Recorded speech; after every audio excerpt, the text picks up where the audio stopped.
Hello everyone, how's it going? In this video, I'll be talking about things I hear a lot on coaching calls and things that I did in my own recovery journey that kept me stuck and was another barrier to overcome on the journey. Now, we talked about building frustration tolerance quite a lot because increasing our frustration tolerance, our discomfort intolerance is very, very important, because to get better from OCD and to stay better, your frustration tolerance and your discomfort tolerance will have to be very, very high. And to increase that, we have to learn to build it over time by doing frustrating things, such as joining a long queue in a grocery store, or maybe you're getting stuck in traffic, things like that, because life involves frustration. Life involves discomfort. Sitting with all the uncomfortable sensations along the OCD recovery journey, that is a great way of building frustration tolerance. Not looking for that quick fix, not looking for that escape, not doing the compulsion just to push away a feeling. That's a great way of building it too. Because if you get into a cycle of whenever I'm anxious, whenever the symptoms are very intense, I need a quick fix, I need a way out, that is very compulsive, and that will not build frustration tolerance. That will decrease it. Okay, so that is why when the anxiety spikes and when the panic sets in and when the shame and guilt is there pumping away 24/7, you're not going to be in a very good position to deal with that because you've got so used to pushing it away and resisting it. I hate this, get rid, whether that's indulging with unhealthy addictive behaviors such as overeating, such as video games, such as scrolling on social media, just ways to just sort of escape reality. Okay, that's the opposite of building frustration tolerance. We have to get used to sitting with uncomfortable feelings and wearing it like an uncomfortable coat, leaning into the discomfort. But as I was doing this, and I see this a lot in coaching calls, as I was increasing my frustration tolerance, I then felt, I would say this was the irrational belief. Things shouldn't be this frustrating, okay? So although you're not catastrophizing it and saying, this is awful, this is terrible, this is the worst thing ever, but you're still demanding that things shouldn't be this frustrating, or I shouldn't feel this frustrated, or I shouldn't have to go through this discomfort, okay? Now, although that's better terminology of no longer catastrophizing it, you're still demanding. You're still using black and white rigid demands that you shouldn't have to go through this discomfort to get better, that you shouldn't have to bear this frustration to overcome this mental barrier, to overcome OCD, right? And that becomes a problem because you go down the victimizing trap. Oh, life shouldn't be this unfair. Life shouldn't be this hard. Recovery should be easier than this. This is too much. This is too difficult. This takes too much effort. Okay? Now that kind of language will decrease the frustration tolerance. Okay? It will certainly not build it, because you have to get used, and I don't say this lightly, you have to get used to feeling like shit. Okay? You have to get used to just feeling like crap and not knowing when those symptoms will fade, not knowing when the anxiety will dissipate. Okay, that's very difficult to hear.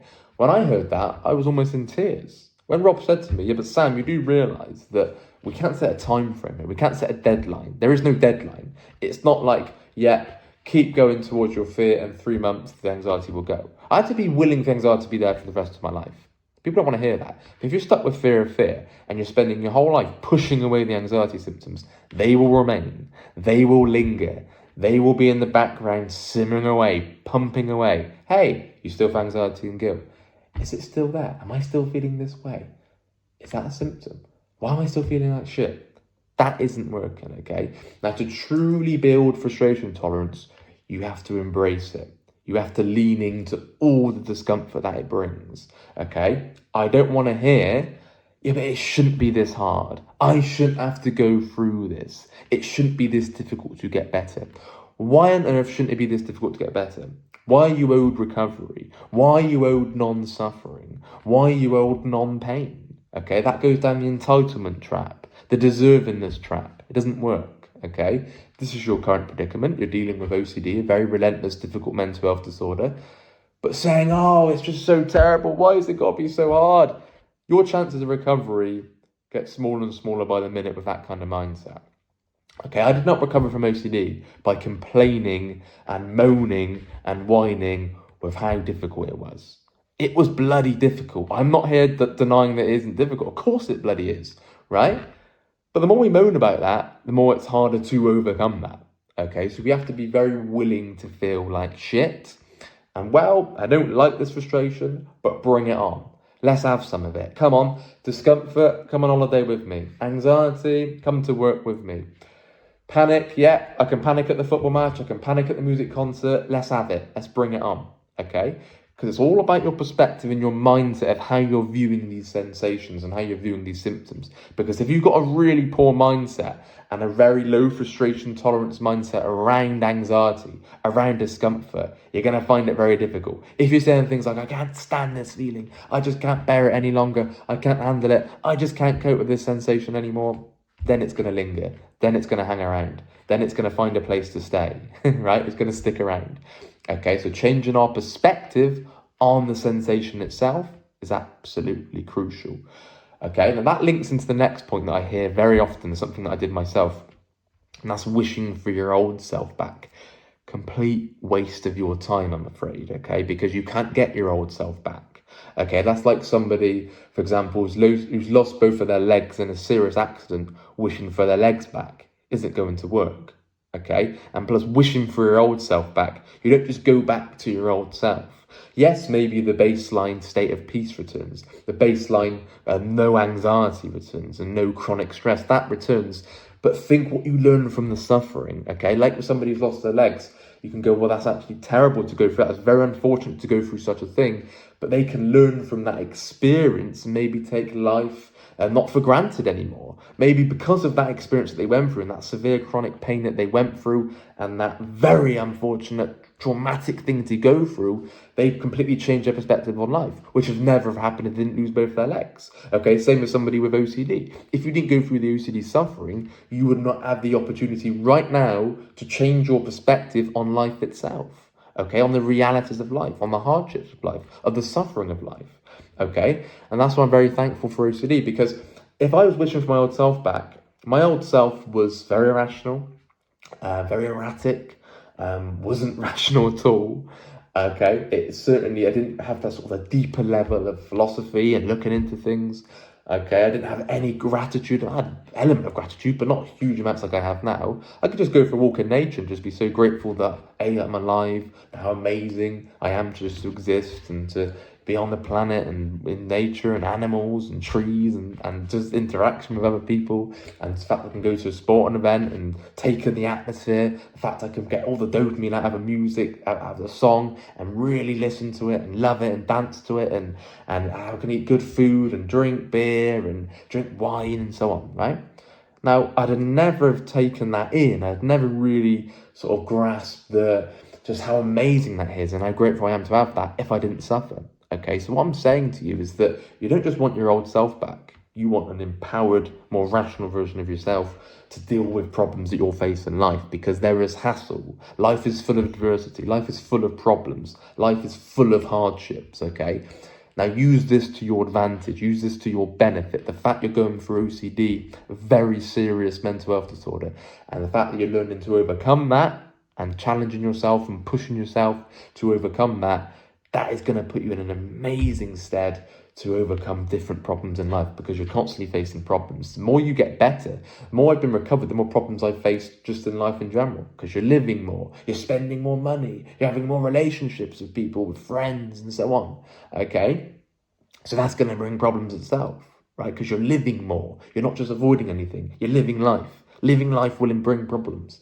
Okay, you get very good at overcoming that. You get very good at dealing with it and having that robust mindset to face anything that comes your way, and realizing that it's my perspective and I've got to think what's in my control, what can I do about it, rather than blaming everybody else and rather than saying it's your fault, it's their fault, this shouldn't happen, life shouldn't be like this, oh, things shouldn't be this way, I must not have done this, or life mustn't be this unfair, because that kind of mindset isn't going to work.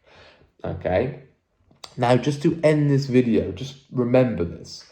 OCD will pull you back into an old way of thinking, okay? And I find this a lot, and that's on to my third point, because I hear all the time that somebody comes in, maybe after 3, 4, 5, 6 calls, they're really starting to grasp rational thinking. I'm thinking, wow, they've read the first book, they're on to the second book, they're on to the third book. I can see, wow, they're making huge progress here. They're taking huge leaps here. Their thinking's changed significantly. They're thinking about their thinking. They're seeing where they've been going wrong, and they're trying to change that. Awesome. But I always remind them that don't underestimate how OCD will pull you back in to working it out. It will pull you back into an old way of thinking. Plus, you're trying to be rational in a very highly irrational world. Remember that. Okay, so it's going to be very hard to not catastrophize things. It's going to be very hard to not demand things and then command things and say, life shouldn't be this hard, or things shouldn't be this way, or I must achieve this, I must not fail, I need this in order to be happy. It's easy to go back into that way of thinking, so don't underestimate that. But when you do, because you will slip up and you will go back into an old, rigid, emotionally disturbing way of thinking, what got myself out of this position previously, and what am I doing now to get myself back down the rabbit hole? How am I viewing things? What's my perspective? What's my compulsions? What's my behaviours like? What am I doing and what am I in control of? How am I perceiving things? Am I avoiding things? Am I catastrophizing things? Am I downing myself? Do I have a non-acceptance of life? Am I angry at somebody else? Am I blaming at somebody else? Have I gone back down the undeserving trap? Am I saying I'm no longer any good? I no longer deserve happiness. I no longer deserve any joy. I'm the worst person ever. Are you saying things like that? Okay. Has your frustration tolerance gradually gone back to a very, very low point again? Are you saying, I just can't stand it. I can't bear the discomfort anymore. I hate this. I hate this. I hate this. Right? Are you stuck in traffic and you're screaming and shouting at somebody? Right? Are you, when something doesn't quite go your way, are you completely blown out of proportion and going, oh, for God's sake, why has that happened to me? That shouldn't happen to me.